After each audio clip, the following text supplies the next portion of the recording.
Blood soaked quietly into the lining of a heavy leather jacket. The campus diner was packed, yet locals gave the lone man in the corner booth a wide berth. Instinct warned them away from the violence clinging to that table. Everyone except her. She walked up, a damp umbrella in one hand and a plastic tray in the other, completely blind to the loaded gun tucked against shattered ribs. "Can I sit with you?" she whispered. She thought this was a simple conversation with a lonely stranger. She had no idea her own father was the monster who put the bounty on that stranger's head. The neon sign of the Apollo diner flickered, casting a sickly red glow across the linoleum floor. It was raining, the kind of cold, driving rain that washed the grime of the city down into the gutters. Though it never quite got it all. Jack sat in the back booth. He didn't face the window. He faced the door. His ribs screamed with every shallow breath he took. 2 bruised ribs, maybe cracked. A jagged cut across his left oblique that he had taped together with gauze and duct tape in the bathroom of a gas station an hour ago. He stared at the black coffee in his mug. It was entirely still. His hands rested flat on the Formica table, knuckles split and purple.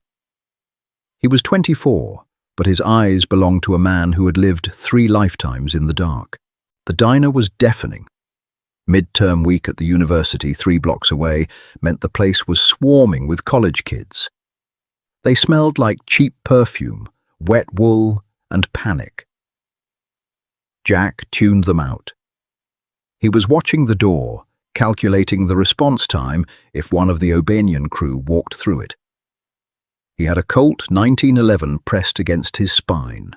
7 rounds, enough to make an exit. The bell above the door chimed. Jack's right hand drifted off the table, resting on his thigh, inches from the grip of the gun. A girl walked in. She was shaking out a yellow umbrella. She wore a heavy knit sweater that swallowed her frame and a pair of scuffed boots. She looked exhausted. Her hair, dark and damp, clung to her cheeks. Jack let his hand return to the table. Just a civilian. He watched her scan the room. Every booth was packed. 6 people crammed into 4 tops, textbooks piled high, laptops glowing. The counter was full of truck drivers and insomniacs. The only empty space in the entire diner was the worn red vinyl bench across from Jack. People instinctively avoided him. He had learned long ago that ordinary people possess a survival instinct they don't even understand. They see a man sitting perfectly still, staring through them, and their brains whisper, "Walk away." She didn't walk away. She bought a coffee and a dry-looking blueberry muffin at the register, balanced them on a small plastic tray, and walked straight down the narrow aisle toward his booth. Jack's jaw tightened. He didn't want company. He wanted to bleed in peace. She stopped at the edge of the table. "Can I sit with you?" she whispered. Her voice was soft, hesitant. She wasn't flirting. She was desperately tired, and she just wanted to sit down. Jack looked at her. He didn't speak. He took in the dark circles under her eyes, the smudge of ink on the side of her thumb. Then his gaze caught on her wrist as she adjusted her grip on the tray. A watch peeking out from the fraying cuff of her cheap sweater. Platinum, diamond bezel, custom dial. It was worth more than the diner they were standing in. It was the kind of watch you didn't buy. You inherited it. And engraved on the face was a tiny, almost imperceptible crest. A falcon clutching a broken sword. Jack's blood ran cold. The Hayes family crest. Donovan Hayes ran the port. He ran the unions. He ran the illegal weapons shipments coming in from the Atlantic. And he was currently paying the O'Banion crew a massive retainer to wipe out Jack's employers. Jack looked from the watch back up to the girl's face. Nora. That was her name. The ghost daughter. Donovan kept her completely insulated from the life. No one had pictures of her. No one knew what she studied or where she lived. She was a myth in the underworld, And here she was, asking a syndicate enforcer if she could share his table. "Suit yourself," Jack said. His voice was gravel, rough from disuse and dehydration. "Thank you." Nora slid into the booth opposite him. She didn't spread her things out. She kept her elbows tucked in, respectful of the invisible boundary between them. She unwrapped her muffin and stared at it. Jack watched her over the rim of his mug. He should leave. Being this close to Donovan Hayes' daughter was a death sentence. If Hayes' shadows, and she undoubtedly had shadows, saw him here, they would put a bullet in his skull before he reached the parking lot. He glanced casually at the diner windows. Across the street, parked under a broken streetlight, was a black SUV. The engine was off, but the windows were tinted. Babysitters. They were watching the diner, but they weren't coming inside as long as she was safe. "It's miserable out there," Nora muttered, breaking the silence. She took a sip of her coffee and grimaced. "And it's miserable in here. I think this is just brown water." "It's keeping you awake," Jack said flatly. "Barely." She rubbed her eyes. "I have a macroeconomics final in 3 hours. If I close my eyes, I'm going to fail. And if I fail, my dad will give me a lecture on return on investment." She let out a dry, cynical laugh. "He thinks everything is a balance sheet." Jack felt a sharp ache in his side. A balance sheet. Donovan Hayes had recently balanced his sheets by ordering a firebombing on a warehouse in the South End. 3 men burned alive. "What does your dad do?" Jack asked. The words tasted like ash. He shouldn't engage.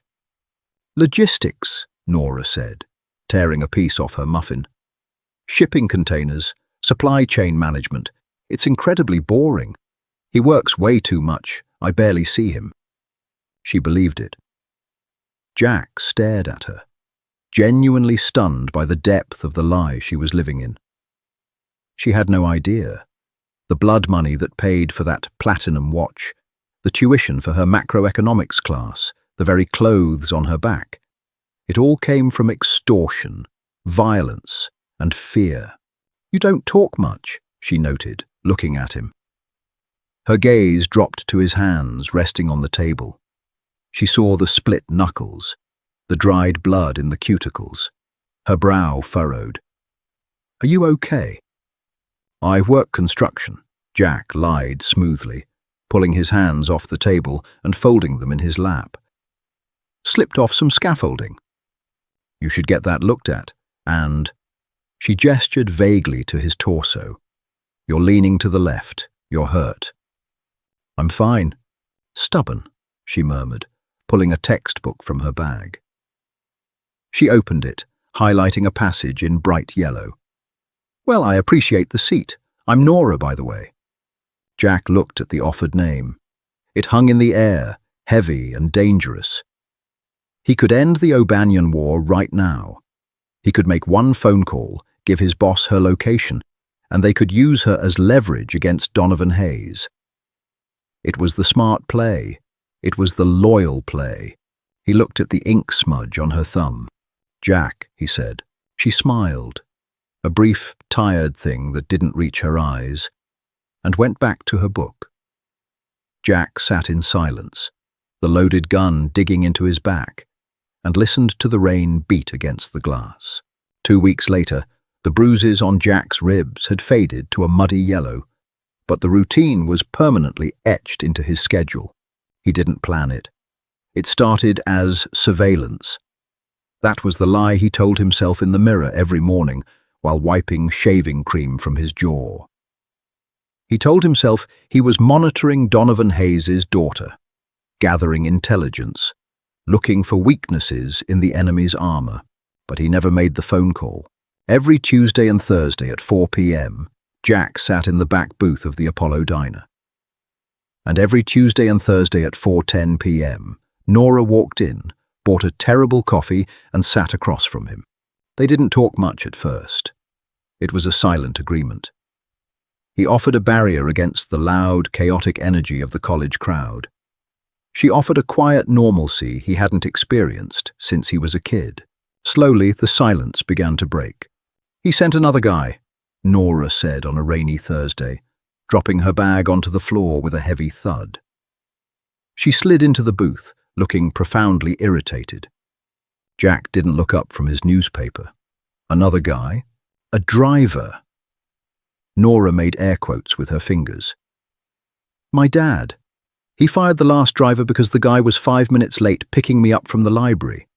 Now I have this new guy, huge, thick neck, doesn't say a word. I swear my dad's logistics company must be run like a military base. He's so paranoid."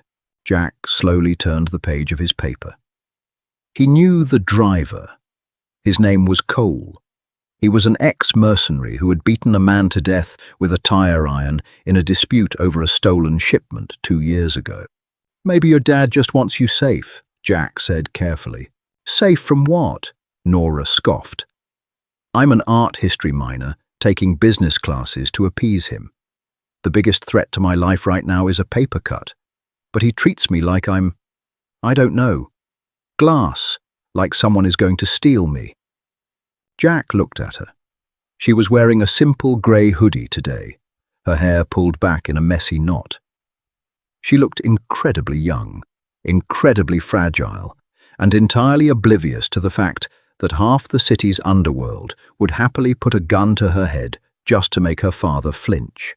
"Fathers are protective," Jack offered. "It's suffocating," Nora said, leaning her chin on her hand. She stared at Jack. Her eyes were sharp, observant. "You don't talk about your family." "Not much to tell, just me. No parents. Died when I was young." It was the truth. The syndicate had raised him. The streets had raised him. Her expression softened, the irritation melting away into something that made Jack deeply uncomfortable. Empathy. "I'm sorry, Jack." "Don't be, it was a long time ago." She reached across the table. Before he could pull away, her fingers brushed against his wrist. He flinched, not from pain, but from the alien sensation of a gentle touch. His instincts screamed at him to pull back, to assess the threat, but he forced himself to stay still. "You got new cuts," she said softly, tracing the fresh scrape across his knuckles. He had gotten them the night before, breaking a man's jaw in a back-alley dispute over gambling debts. "Construction," Jack said, his voice tightening. "Rough week." Nora didn't argue, but she didn't look convinced either. She reached into her canvas bag, rummaged around, and pulled out a small plastic tin. She popped the lid, took out a cartoonish bandage adorned with dinosaurs, and peeled the backing off. "Give me your hand," she ordered. Jack stared at the bandage. "Nora, I'm not wearing a dinosaur band-aid. You are if you want to sit at my table. It's my table. We share custody." She grabbed his hand. Her grip was surprisingly firm. She smoothed the bandage over the worst of the cuts on his knuckles. Her skin was warm. Jack felt a sudden, terrifying tightness in his chest. It felt like the moments right before a firefight. A rush of adrenaline, a profound sense of impending doom. He was letting the daughter of his enemy patch up hands that were bruised from doing violence to her father's men. It was sick, it was twisted, and he didn't want her to let go. "There," she said, releasing his hand and patting it once, "good as new." "Thanks," he muttered, pulling his hand back and hiding it under the table. She smiled, opened her laptop, and started typing. Jack watched the blue light reflect in her eyes. He was in too deep. The invisible line he had drawn between his world and hers was blurring. He was starting to care if she passed her exams. He was starting to care if she was happy. He knew how this story ended. Men like him didn't get to have normal Tuesday afternoons in diners. Eventually, the violence always came to collect its debts. It happened on a Tuesday in late November. The diner was less crowded than usual. The heating system was broken, leaving the air inside frigid and smelling faintly of burnt dust. Nora was talking about a professor she hated. Jack was nodding, watching the street through the reflection in the napkin dispenser. The bell above the door chimed. Jack didn't need to look up to know something was wrong. The air pressure in the room seemed to shift. He glanced towards the entrance. 3 men walked in. They weren't college students, and they weren't truck drivers. They wore heavy coats, completely ignoring the "Please wait to be seated" sign. Jack recognized the guy in the front. Ray, a mid-level enforcer for the O'Banion crew. Ray was a butcher. He didn't do subtle, and he didn't do clean. Jack's right hand slipped smoothly under his jacket, his fingers wrapping around the cold steel of the 1911. Ray scanned the room. His eyes bypassed Jack completely. They locked dead onto the back of Nora's head. A cold spike of adrenaline hit Jack's bloodstream. They weren't here for him. They didn't even know who he was. They were here for the Hayes girl. Donovan's security must have slipped, or the O'Banions had found a blind spot. The black SUV was nowhere to be seen outside. Nora was exposed. Nora, Jack interrupted smoothly. He didn't raise his voice. He kept his tone flat, bored. She paused mid-sentence. "Yeah? Pack your bag, we're leaving." She blinked, confused. "What? Why? I haven't even finished my coffee and I have to study." "Now," Jack said. He let just enough authority bleed into his voice to make her stop arguing. He stood up, sliding out of the booth, placing his body between Nora and the men at the front of the diner. Nora frowned but started shoving her laptop into her bag. "Did I do something wrong? You're acting weird." "I just remembered I have a shift," Jack lied. He kept his eyes fixed on Ray. Ray was talking low to the 2 men beside him, nodding toward the back booth. They were fanning out, blocking the main exit. Okay, I'm ready," Nora grumbled, standing up and pulling her bag over her shoulder. "We're going out the back," Jack said. Before she could protest, he grabbed her elbow, steering her sharply toward the hallway that led to the restrooms and the kitchen. "Hey, the front door is—" "Staff only through here, buddy," a busboy yelled as Jack shoved through the swinging kitchen doors. Jack ignored him, weaving through the narrow aisles of stainless steel prep tables and sputtering fryers. Nora was stumbling behind him, struggling to keep up with his pace. "Jack, what is going on?" she demanded, fear finally creeping into her voice. She tried to pull her arm away. "You're hurting me." He instantly loosened his grip but didn't let go. "Sorry, I just really hate crowds." He pushed open the heavy metal fire door at the back of the kitchen. The damp, freezing air of the alley hit them like a wall. The alley was dark, lined with overflowing dumpsters and slick with grease and rotten. "My car is parked on the street," Nora said, hugging her coat around herself. "We'll take the alley to the next block," Jack said. He shoved her gently behind a large dumpster. "Wait right here." "Why?" "I dropped my keys in the kitchen. Give me 5 seconds. He didn't wait for her to answer. He stepped out from behind the dumpster, standing in the center of the narrow alleyway. The heavy metal door of the diner groaned open. Ray stepped out, followed closely by his 2 men. They stopped when they saw Jack blocking the path. "Move, kid," Ray grunted. He reached into his coat. Jack didn't say a word.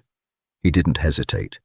He drew the 1911, stepped forward, and drove the heavy steel barrel directly into the bridge of Ray's nose. The crunch of cartilage was loud in the enclosed space. Ray dropped instantly, out cold, before he hit the wet pavement. The man to Ray's left lunged. Jack sidestepped, grabbing the man's extended arm, twisting it violently until the shoulder popped and slamming the heel of his boot into the side of the man's knee. The joint snapped backwards.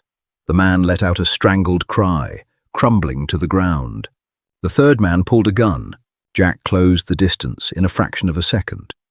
He grabbed the barrel of the man's weapon, shoving it upward as it discharged with a deafening crack into the brick wall. Jack brought his own gun up, pressing the muzzle hard into the soft flesh under the man's jaw. The man froze. His eyes were wide, white, and terrified. "You have 5 seconds to drag your friends out of this alley," Jack whispered. His voice was no longer the bored construction worker. It was the voice of the Reaper. "If I see you in this zip code again, I'll send you back to O'Banion in pieces. Nod if you understand." The man swallowed hard and nodded. Jack stepped back, holstering his weapons smoothly beneath his jacket. He watched for 2 seconds as the conscious man scrambled to drag a groaning Ray back toward the street. Jack turned away. He wiped a few drops of blood off the cuff of his jacket, took a deep breath to steady his racing heart, and walked back behind the dumpster. Nora was standing exactly where he left her, rubbing her arms against the cold. She hadn't seen the fight. The noise of the gunshot was probably masked by the city traffic and the heavy kitchen door, or she assumed it was a car backfiring. "Did you find them?" she asked, her teeth chattering slightly. "Yeah," Jack said, his voice perfectly level. "Found them. Let's get you to your car." He walked beside her, keeping himself between her and the shadows. She bumped her shoulder against his as they walked. It was a casual, friendly gesture.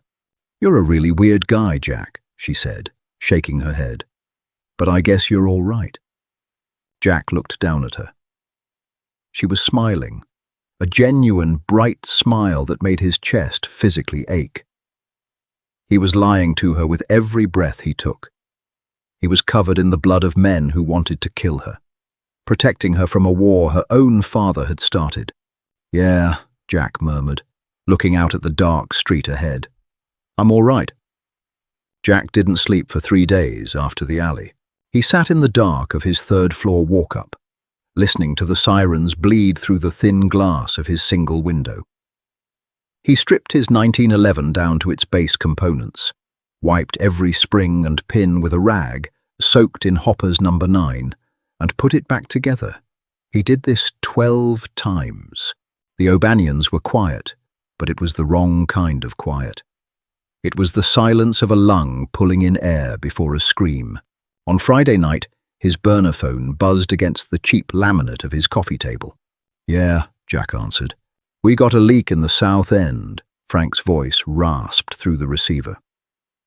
Frank was the architect of Jack's violent life, a mid-level boss who managed the syndicate's ground war. "Hayes is squeezing our supply lines, paid off the dock workers. Nothing comes in, nothing goes out. We're bleeding cash, Jake." "Give me a name," Jack said. He stared at the ceiling. The plaster was cracking in the shape of a spider web. "I don't need a name. I need leverage." Frank paused.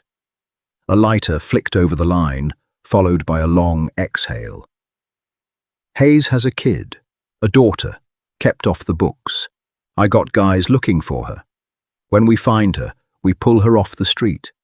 Hayes will hand over the keys to the port to get her back." The cold oil on Jack's fingers suddenly felt like ice. His heart rate didn't spike. It stopped completely for one agonizing second.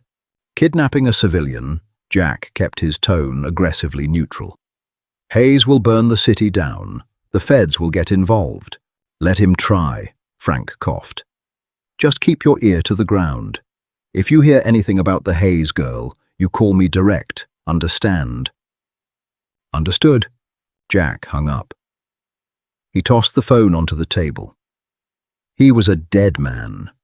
If Frank found out he had been drinking coffee with the target for 3 weeks, Frank would put a drill through his kneecaps. If Donovan Hayes found out a syndicate enforcer was sitting 3 feet from his daughter, he would do much worse. He needed to cut ties. It was the only tactical option. Stop going to the Apollo diner.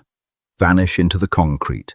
Let Frank's hounds tear the city apart, looking for a ghost they'd never find without a lead. Tuesday at 3:50 p.m., Jack was sitting in the back booth of the Apollo diner. He hated himself for it. He analyzed the failure of logic as he watched the rain hit the window pane. It was a liability. It was suicide.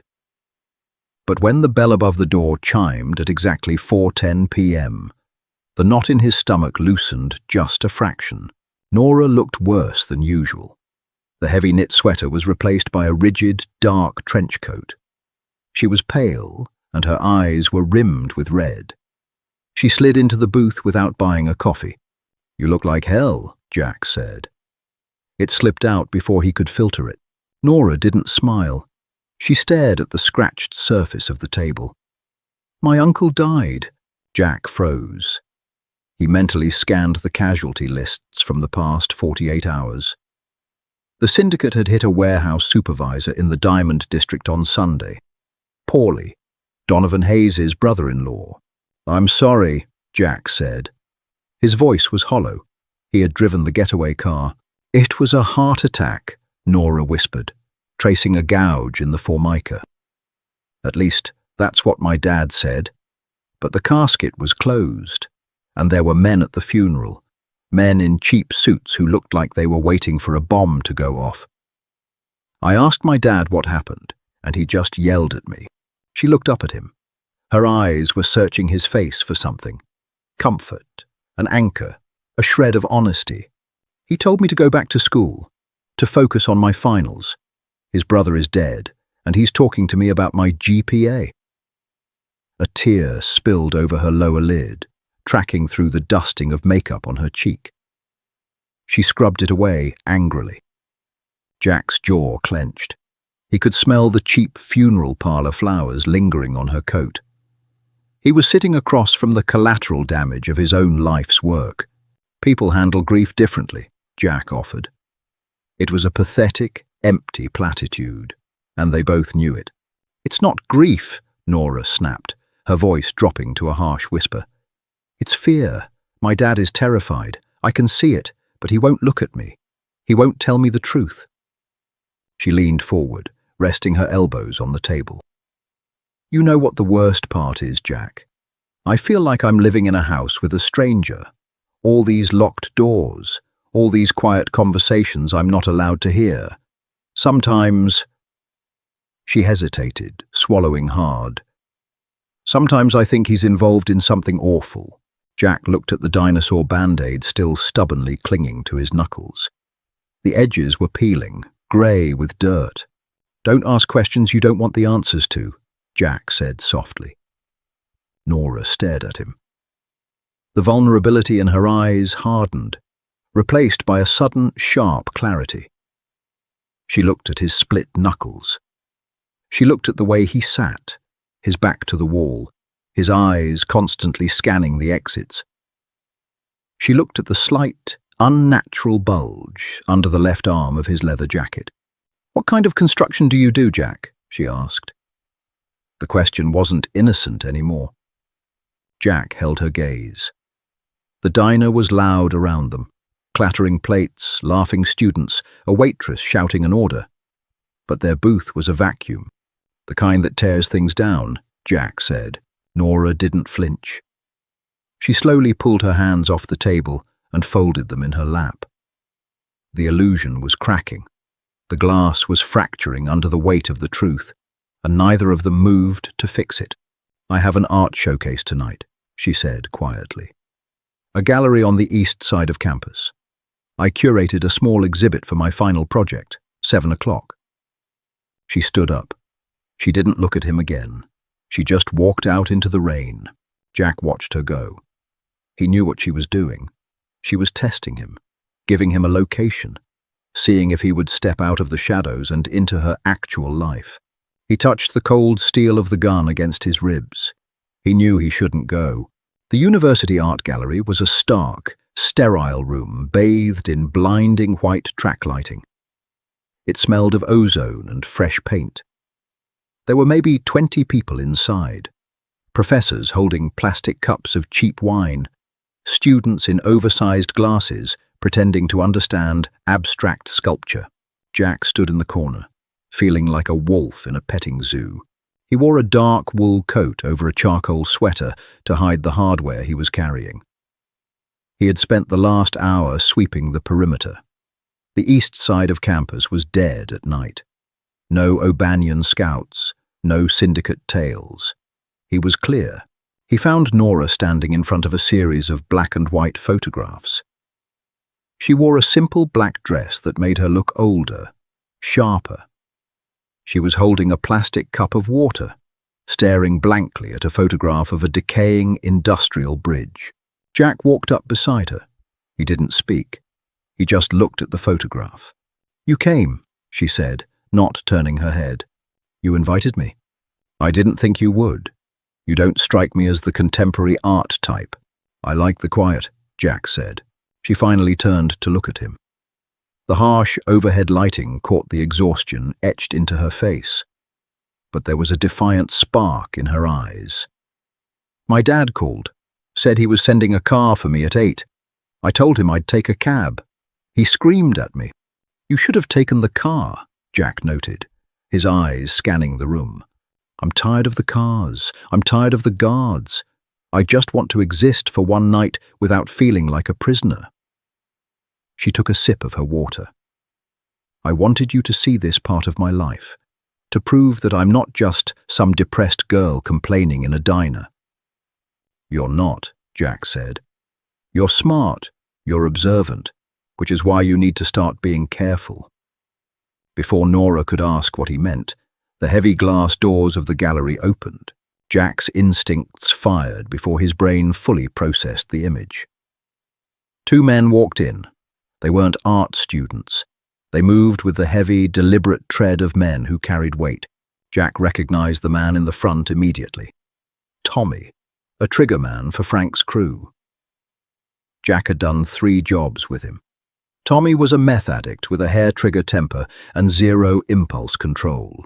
Tommy's bloodshot eyes swept the gallery and locked onto Jack. Then they shifted to the girl standing next to him. Tommy smiled. It was a grotesque, jagged thing. Frank found her. "Nora," Jack's voice was a low hum. "Get behind me." "What?" She frowned, looking toward the door. "Who are they?" "Move, now." Jack grabbed her wrist, shoving her forcefully behind his back. He stepped into the aisle, putting himself directly between Tommy and Nora. Tommy strolled forward, his hands deep in the pockets of his puffy jacket. The gallery patrons parted around him, instinctively sensing the violence radiating from him. "Well, well, well," Tommy sneered, stopping 10 feet away. "Look what the cat dragged in. Frank's been turning the city upside down, and here you are, Jackie boy, playing bodyguard for the jackpot." "Walk away, Tommy," Jack said. His right hand was already hovering over the opening of his coat. "Walk away." Tommy laughed, a wet, hacking sound. "Frank said 100 grand for the guy who brings Hayes's little princess in. You were just going to keep her for yourself? Sell her out quietly?" Behind Jack, Nora let out a sharp, terrified breath. "Jack, what is he talking about? Who is Hayes's princess?" "Shut up, Nora," Jack commanded. His eyes locked on Tommy. "Oh, she doesn't know." Tommy feigned shock. He looked past Jack, raising his voice so it echoed off the high white walls. "Hey, sweetheart. Your daddy is Donovan Hayes. He runs the docks. He also ordered a hit on my cousin last week. We're here to take you for a little ride to balance the books." The gallery went dead silent. A professor dropped his plastic cup. Red wine splattered across the pristine white floor like a gunshot. "Jack," Nora's voice was trembling small. "Jack, what is he saying?" "I said, walk away, Tommy," Jack repeated, ignoring her. "You aren't taking her. You turning on the family for a piece of tail." Tommy's hand tensed in his pocket. "Frank's gonna mount your head on a spike, you traitor." Tommy pulled the weapon, a snub-nosed .38 revolver. He never got to level it. Jack drew his 1911 in a blur of motion. He didn't aim.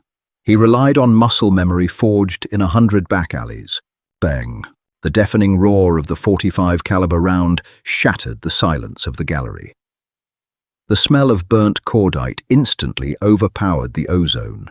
Tommy's head snapped back. A mist of red painted the white canvas of the abstract painting behind him.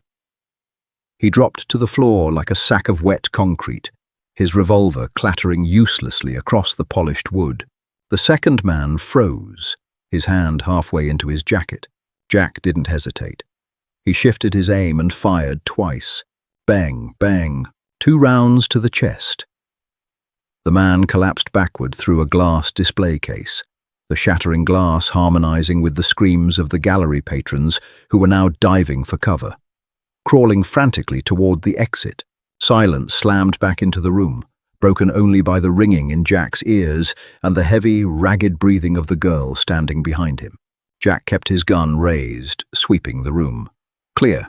He lowered the weapon and turned around. Nora was backed against the wall. Her face was the color of chalk. Her eyes were wide, fixed in abject horror on the 2 bleeding corpses on the gallery floor. She was shaking violently, her breath coming in short, hyperventilating gasps. She looked at the gun in Jack's hand. Then she looked up at his face. The mask was gone. He wasn't the quiet guy from the diner anymore. He was a killer, standing in a room full of smoke and blood. "We have to go," Jack said. His voice was completely calm, devoid of any emotion. It was the voice of a machine. Nora pressed herself harder against the wall, shrinking away from him. You shot them! You killed them! They were going to take you, torture you, and mail you back to your father in pieces," Jack stated flatly. He grabbed her arm. She tried to rip it away, fighting him blindly. "Get off me! Don't touch me!" she screamed, hitting his chest with her free hand. Jack caught her wrist, pinning both her arms. He stepped in close. "Listen to me," he snarled, the raw intensity of the underworld bleeding into his eyes. "The cops are coming. Your father's men are coming. The rest of the syndicate is coming. If you stay here, you die. If you run away from me, you die. I am the only thing keeping you breathing right now. Walk." He didn't wait for her to agree. He dragged her out the back exit into the freezing night. They drove in silence. Jack had hot-wired a rusty sedan 2 blocks from the gallery. He drove fast, but strictly observed the speed limit, avoiding the main avenues. He checked the rearview mirror every 10 seconds. Nora sat in the passenger seat, curled into a tight ball, her knees pulled up to her chest. She hadn't spoken since they left the gallery. She was shivering, staring out the window at the blurred streetlights. The heater in the stolen car was broken. Jack drove them out of the city, heading toward the forgotten industrial sector bordering the salt marshes. He pulled into an abandoned, rusted-out garage hidden behind a skeletal chain-link fence. This was one of his drop spots. Unregistered, unknown to Frank. He cut the engine. The silence was heavy, suffocating. "Get out," Jack instructed softly. Nora didn't move. "Where are we?" Her voice was hoarse, hollowed out. "Safe house. We wait here until morning. I need to make some calls, figure out a route out of the state. I'm not going anywhere with you." She finally turned to look at him. The denial was gone. The shock was fading into a cold, terrifying clarity. "Who are you?" "I told you, my name is Jack." "Who do you work for?" she demanded, her voice rising. "That man. He called you a traitor. He said you were turning on your family. He said my father—" She choked on the words. "He said my father ordered a hit on his cousin." Jack stared through the cracked windshield at the rusted, corrugated metal of the garage door. There was no point in lying anymore. The ledger was open. "Your father, Donovan Hayes, is the biggest crime boss on the eastern seaboard," Jack said. His voice was clinical, detached. "He runs weapons. He runs extortion rackets. The unions pay him a tax just to breathe. 2 months ago, a rival crew, the O'Banions, started pushing into his territory. Your father paid my bosses to wipe them out, but my bosses got greedy. They realized your dad was weak because he was fighting a 2-front war. So, they decided to squeeze him." Nora was shaking her head slowly. No, he's in logistics. He goes to an office. He has spreadsheets. The spreadsheets are money laundering, Nora, Jack snapped, looking at her. The men in suits at your uncle's funeral, enforcers, the drivers you complain about, mercenaries hired to make sure nobody puts a bullet in your head while you're studying macroeconomics. Your entire life is paid for by blood. You're lying. Tears were streaming down her face, but she didn't wipe them away. You're a murderer. I saw you execute 2 men. I killed 2 men who were going to cut your fingers off and send them to your dad to negotiate a better percentage on the docks, Jack countered, his voice rising with a defensive edge he hadn't intended. I'm a killer, yes. I have been since I was 15. But I just threw away my life, my crew, and my only protection to keep you alive. So you can sit there and judge me, but you're going to survive tonight because of it. Nora covered her face with her hands. A sob ripped from her throat, raw and agonizing. It was the sound of a foundation collapsing. Everything she believed, every memory of her father, every complaint about her strict upbringing, it all twisted into something grotesque and horrific. Jack watched her cry. He wanted to reach out. He wanted to pull her across the console and hold her. But his hands were covered in gunpowder, and he was the monster her father had warned her about. Why? She choked out, looking at him through her fingers. If you work for the people trying to hurt my dad, why did you sit with me? Why did you protect me? You could have just let them take me. Jack gripped the steering wheel until his knuckles, the ones she had bandaged, turned white. I was supposed to, he admitted softly.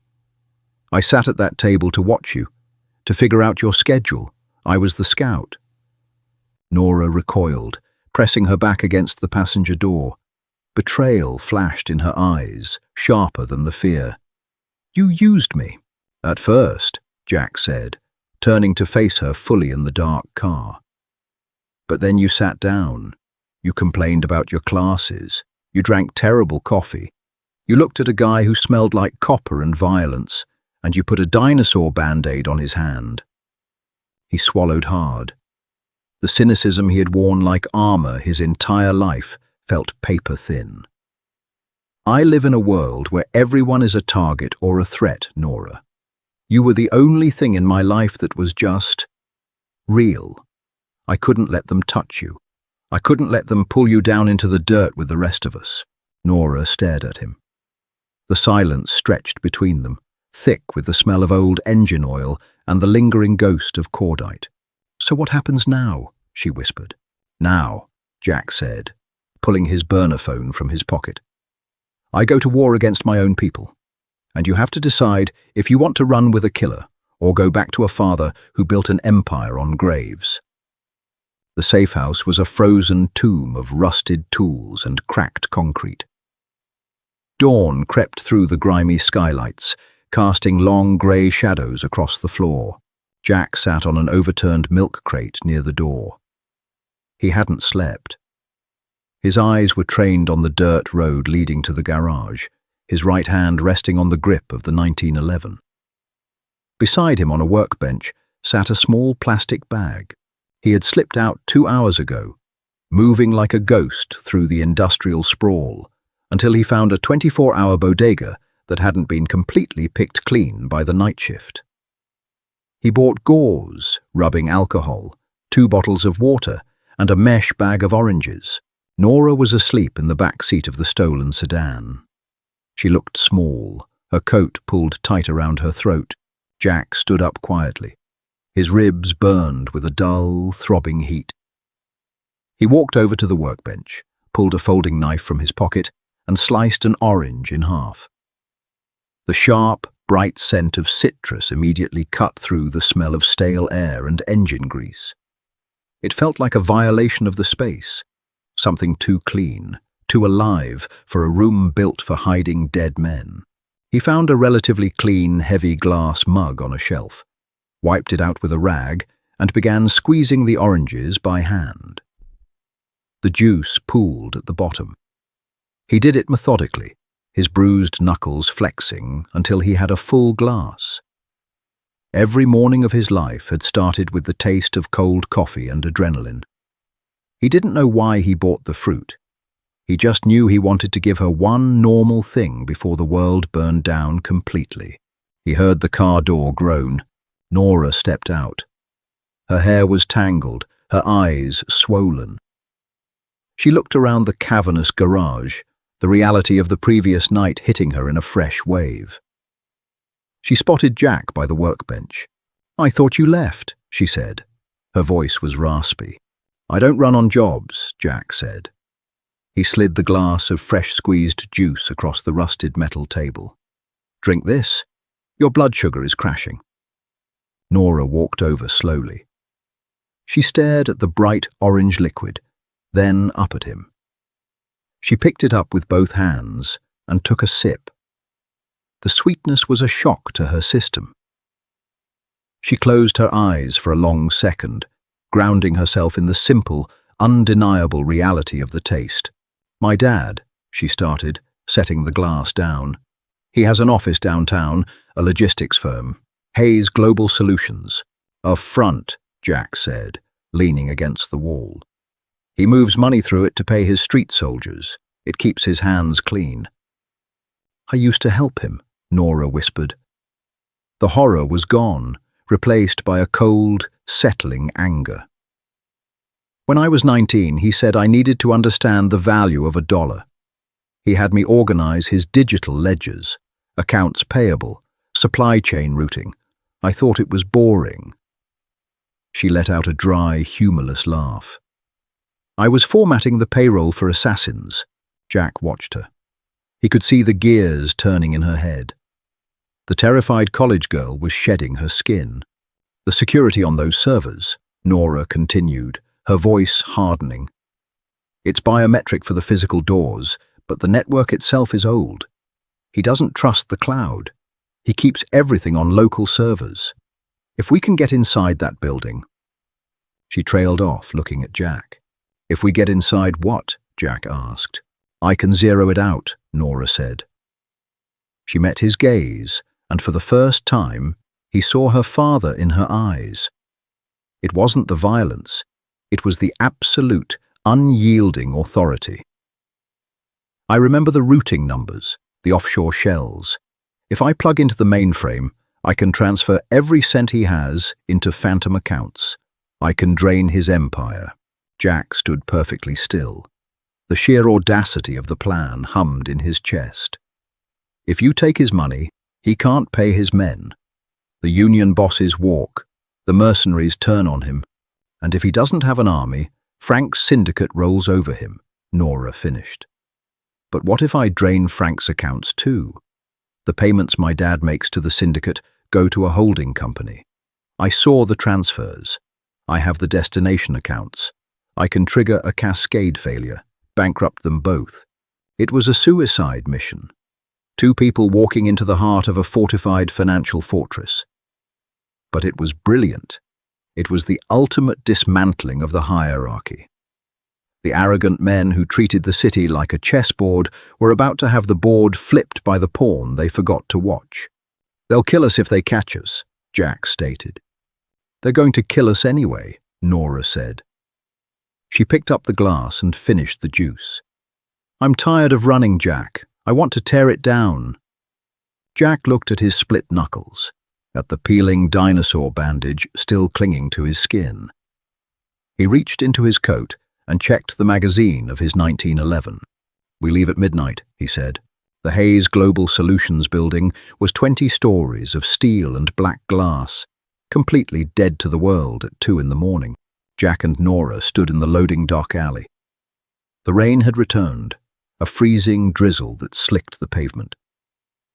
Jack held a silenced Heckler & Koch USP he had pulled from his stash. 2 guards in the lobby, 1 roamer on the server floor, Jack whispered, peering around the concrete pillar. "You stay behind me. You don't speak. If things go loud, you run for the car. Understood?" "Understood," Nora said. She was wearing a dark jacket Jack had found at the safe house. Her face was pale, but her hands weren't shaking. Jack moved. He slipped through the side maintenance door, picking the cheap lock in under 10 seconds. The hallway was bathed in sterile fluorescent light. They moved in perfect silence up the concrete stairwell to the 14th floor. Jack pushed the heavy fire door open an inch. The server room corridor was quiet. He slipped out. The Roma was standing by a water cooler, a bored mercenary in a tactical vest, looking at his phone.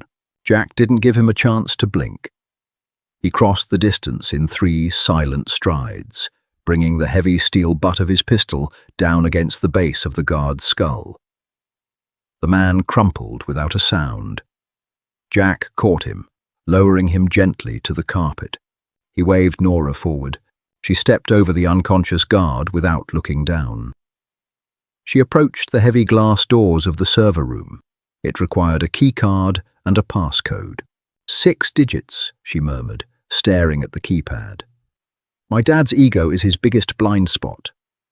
She typed in her own birthday, followed by her mother's initials. The light turned green. The heavy locks clacked open. Arrogant, Jack muttered. Insulated, Nora corrected. The server room was freezing, filled with the deafening hum of cooling fans and rows of blinking black towers. Nora dropped into the chair in front of the primary terminal. Her fingers flew across the keyboard. Green text reflected in her eyes. Jack stood by the door, his gun raised, watching the hallway. I'm in, Nora said, bypassing the local firewall, accessing the Cayman routing nodes. For 5 minutes, the only sound was the frantic clatter of keys. Jack watched the elevator bank monitor. The numbers were stationary. Okay, Nora breathed heavily. I've got my dad's primary holding accounts. 42 million, liquid, ready for distribution. Take it, Jack said. Wait, she said, her eyes scanning the screen. I'm pulling up the syndicate transfers. Frank's account. It's connected to a hedge fund front in Delaware. I can access it through the same back door. I'm linking them. Jack checked his watch. 2 minutes, Nora. The lobby guards are going to notice the Roma missed his check-in. I'm executing the transfer protocol, she said. Routing it through a scrambler. The money is going to disperse into 10,000 different micro-accounts, anonymous charities, debt relief funds. They'll never be able to pull it back. Suddenly, the radio on the unconscious guard's belt crackled to life. Bravo 2 report. Lobby desk needs a visual on 14. Jack swore under his breath. Nora! It's transferring, she yelled over the servers. 20%? 40! The elevator doors at the end of the hall chimed. Get down, Jack roared. He leaned out of the server room door and fired 3 suppressed rounds down the hallway. The lobby guards had their weapons drawn. Sparks flew as Jack's bullets chewed into the plaster above their heads, forcing them behind a marble decorative pillar. Return fire deafened the hallway. Unsuppressed 9mm rounds shattered the glass walls of the server room, raining jagged shards over the computers. Nora screamed, throwing her arms over her head, but she didn't leave the chair. She kept her eyes locked on the progress bar. 80%, she shouted. Jack ducked back inside as the doorframe splintered. He dropped the empty magazine, slammed a fresh one home, and racked the slide. His ribs screamed in agony. Blood started to soak through his shirt, where the old stitches had torn open. Almost there, she yelled. Another volley of gunfire tore through the servers. Sparks showered the room as a cooling tower was hit. Smoke began to fill the air. Done! Nora slammed the enter key. It's gone! Jack, it's all gone! The screen flashed a stark white transfer complete. Move! Jack grabbed her arm. He threw a flashbang grenade he had salvaged from the safe house down the hallway. The blinding white light and concussive roar gave them 3 seconds. Jack dragged Nora toward the maintenance stairwell. They hit the heavy metal door just as the guards regained their sight and opened fire again. They ran down 14 flights of stairs, the sound of their boots echoing like thunder. Jack was bleeding heavily now. his breath coming in ragged gasps. They burst out of the ground floor emergency exit into the freezing rain. They didn't stop running until they reached the stolen sedan parked 3 blocks away. Jack slumped into the driver's seat, his hands coated in his own blood. He looked over at Nora. She was covered in glass dust, panting, staring straight ahead. Then she started to laugh. It wasn't hysterical. It was the laugh of someone who had just watched a tyrant's castle collapse into dust. "He's broke," she said, looking at Jack. A fierce, predatory smile broke across her face. "They're both broke." Jack put the car in gear and smiled back. The meeting took place under the rusted trestles of the old harbour bridge at dawn. Donovan Hayes stood near the edge of the water, flanked by 4 massive men carrying rifles.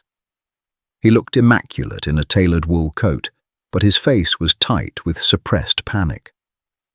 Across from him stood Frank, surrounded by his own syndicate enforcers. The air was tense. It was a powder keg waiting for a match. "I didn't steal your money, Frank," Donovan said, his voice echoing over the water. "My accounts were zeroed out 3 hours ago. Someone hacked the mainframe. I assumed it was you." Frank spat a cigar onto the concrete. "My Delaware front evaporated at the exact same time. $60 million, Donovan. Gone. You think I hacked myself?" "Then who?" Donovan demanded. A black sedan rolled slowly to a stop 50 yards away. The headlights cut through the morning fog, blinding the men. Every gun in the courtyard was instantly raised. The engine cut out. The headlights clicked off. The passenger door opened. Nora stepped out. Donovan's face went completely white. He took a step forward, his hands dropping to his sides. "Nora, baby, what are you doing here?" Jack stepped out of the driver's side. He didn't draw a weapon.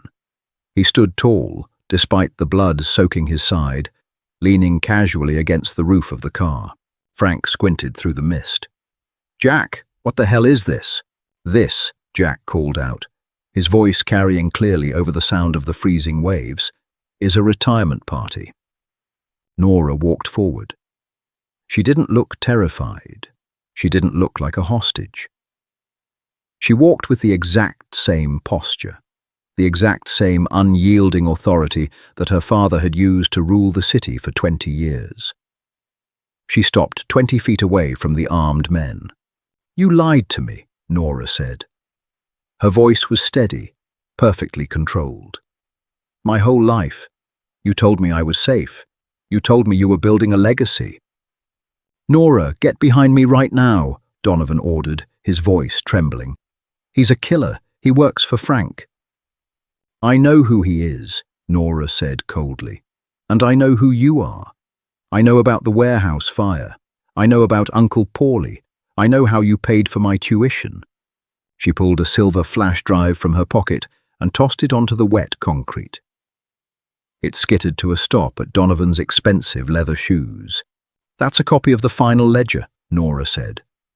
"Before I erased the servers, before I sent every dime of your blood money to shell accounts you will never be able to trace." Donovan stared at the flash drive. The realization hit him like a physical blow.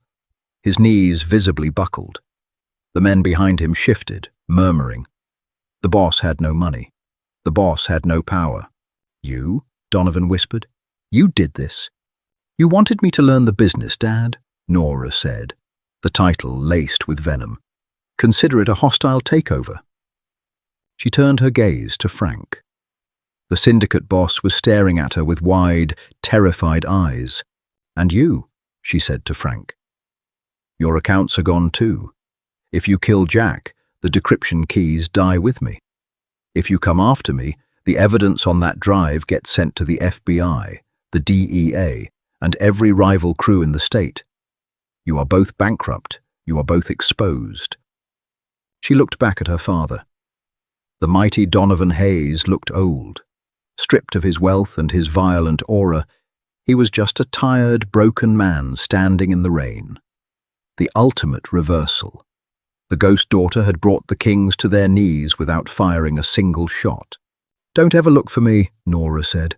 She turned her back on the men with the guns and walked back to the car. Jack watched her, a profound sense of awe settling in his chest. She wasn't just surviving his world, she had conquered it. Nora slid into the passenger seat. Jack got in beside her, started the engine, and put it in reverse. They pulled away, leaving the two broken empires staring at a piece of plastic on the ground. "Where to?" Jack asked as they hit the highway, the sun finally breaking over the horizon. Nora reached across the console. She took his bruised, bloody hand in hers, tracing the edge of the dinosaur bandage. "Anywhere with good coffee," she whispered. "Thank you for listening to the gripping conclusion of Can I Sit With You? If you loved seeing Nora turn the tables and flip the underworld hierarchy on its head, make sure to hit that like button and subscribe to the channel. Leave a comment down below. What was your favorite moment of karmic justice in the story? Don't forget to share this video with fellow fans of dark, slow-burn romance and hit the notification bell so you never miss our next high-stakes story. See you in the next one.